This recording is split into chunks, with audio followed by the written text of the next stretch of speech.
ہمیں بڑا ناراض ہو کے ایک ہمارے بڑے طاقتور ملک کہا جی آپ رشیا کیوں چلے گئے؟ ایک ملک کو کہہ رہے ہیں کہ آپ نے رشیا کا دورہ کیوں کیا ہے، اور غصے ہو گئے ہیں۔ ہندوستان جو ان کا ایلائی ہے کوڈ کے اندر، ان کا ایلائی ہے،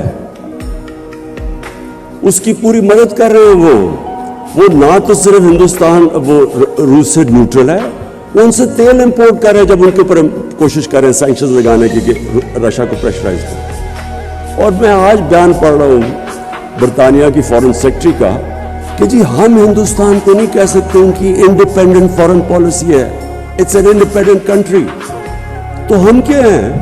ہمیں تو صرف آپ وہاں کیوں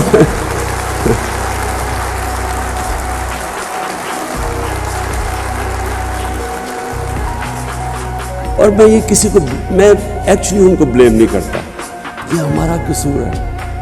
میں ابھی دیکھ رہا تھا کل ہمارے جنہوں نے اچکنے سلوائی ہوئی ہیں وہ انٹرویو دے رہے تھے، جی امریکہ کو ناراض نہیں کرنا چاہیے، وہ کھڑے ہو کے انٹرویو دے رہے ہیں، ہاں امریکہ کے بغیر ہمارا گزارا نہیں ہو سکتا۔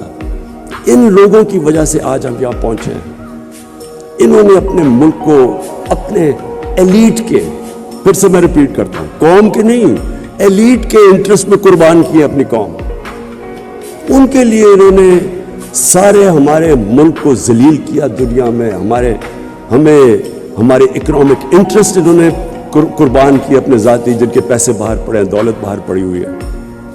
ڈر رہے ہیں وہ کہ جی وہ جو رشین اولیگارکس کے پیسے سے اور آف شور اکاؤنٹس ہو رہے ہیں وہ ان کے نہ ہو جائیں پھر۔ اس لیے یہ ہمارے سارے ملک کی عزت کو داؤ پہ لگاتے ہیں۔